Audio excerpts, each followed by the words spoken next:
நாயகி சமேத ஸ்ரீ கிருபா சமுத்திர பெருமாள் 108 திவ்ய தேசத்தில் 11வது ஸ்தலம். திருமங்கையாழ்வாரால் மங்களாசாசனம் செய்யப்பட்ட ஸ்தலம். நம்முடைய ஆழ்வார்களிலேயே எல்லா திவ்ய தேசங்களையும் மங்களாசாசனம் செய்த அந்த ஆழ்வார் திருமங்கை ஆழ்வார்.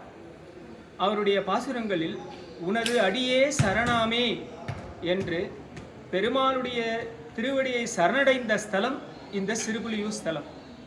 கருமா முகில் உருவா கனல் உருவா புனல் உருவா பெருமாள் வரை உருவா பிற உருவா நினதுருவா திருமாமகள் மருவும் சிறுபுலியூர் சலசயனத்து அருமா கடல் அமுதே உனதடியே சரணாமேன்னு எம்பெருமானை சரணாகதி அடைந்த ஸ்தலம் இந்த ஸ்தலம். ஆதிசேஷன் தவம் செய்து எம்பெருமானுடைய கைங்கரிய பரத்தை ஆரம்பித்த ஸ்தலம் இந்த ஸ்தலம். வியாக்கரபாதர் கண்வர் என்ற 2 மகரிஷிகளுக்கு எம்பெருமான் பிரத்யக்ஷமாகி அவர்களுக்காகவே எம்பெருமான் இங்கே குழந்தையாக பால சயனமாக ஆதிசேஷனிலே சகல லோகங்களுக்கும் மகானுகிரகம் பண்ணிட்டு இருக்கார்.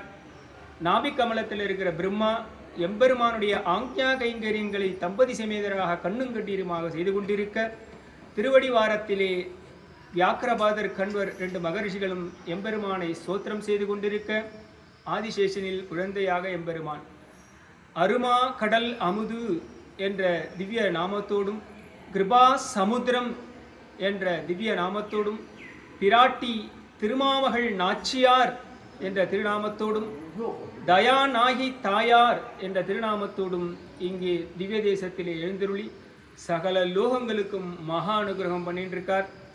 இந்த ஸ்தலம் தபோயோக்கிய ஸ்தலம். இங்கே ஒரு நல்ல காரியமும் கோடி கோடியாக பெருகும். ஒரு நாமாவளி சொன்னால் அது கோடியாக பெருகும். ஒரு குடி நம்ம தானம் பண்ணால் அது கோடியாக பெருகும். அப்படி கோடி கோடியாக பெருகக்கூடிய ஸ்தலம். 33 தேவர்களும் கண்ணும் கண்ணீருமாக எம்பெருமானுக்கு கைங்கரியம் பண்ணிட்டு இருக்கக்கூடிய ஸ்தலம் சிறுபுலியூர். புலிக்கால் முனிவர் இங்கே வந்து போனதுனால அவருக்கு இந்த ஸ்தலத்துக்கு சிறுபுலியூர்னு பேர். சிதம்பரத்தில் கோவிந்தராஜனை பெரிய பெருமாளாக சேவிக்கிறார். அதனால் அந்த ஊருக்கு பெரும்புலியூர் அப்படின்னு பேர். கண்வாசிரமம்னு இந்த ஊருக்கு பேர். கர்ப்ப மூலேஸ்வரம் அப்படின்னு இந்த ஊருக்கு பேர்.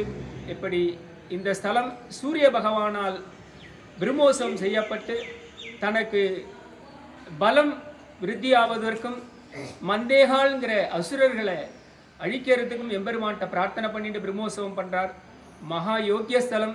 அனந்த புஷ்கரணி, சக்கர புஷ்கரணி, கங்கா புஷ்கரணி, பிரம்ம தேவரால் ஏற்படுத்தப்பட்ட பிரம்ம தீர்த்தம். இப்படி எம்பெருமானை சுற்றி தீர்த்தங்களும் ஸ்தலங்களும் சகல சௌபாகியங்களும் கொடுப்பதற்காக இந்த திவ்ய தேசத்தில் எழுந்துள்ளி இருக்கிறார் எம்பெருமான். பூலோகத்துக்கே மிகப்பெரிய ஒரு வரப்பிரசாதம் இந்த ஸ்தலம். எண்ணிறந்த பிரம்ம மண்டலத்தையும் தன் நாபியிலே வைத்துக்கொண்டு எல்லாருக்கும் மகா அனுகிரகம் பண்றார். சாந்தம் காந்தம் மகாந்தம் விதிவிகிதம் மகா சோஸ்திரபாத்திரம் பவித்ரம் தப்ரவ் வியாக்கிராவிதானே பரவரமகிதே சேஷபோகே சயானம் துர்வாச பிரம்ம சேஷ பிரமத கணபதிம் வியாக்கிர கண்வாதி பூஜ்யம் வந்தே காருண்யவார்திம் பவஜலதி பயத்ரான ஆனந்த பிருந்தம் கிருபாதரம் கிதாபாங்க கிருதாஸ்திதா ஜகத்ரயம் கிருபயா பரயா பூர்ணம் கருணா பூர்ணலோச்சனம் ஸ்ரீயாச பூமியாச சகிதம் சேவிதம் பரமேஷ்டினாம் கிருபாநிதிம் பகம் வந்தே கிருபாசுந்தர விக்கிரகம். ராமானுஜாய நமஹ.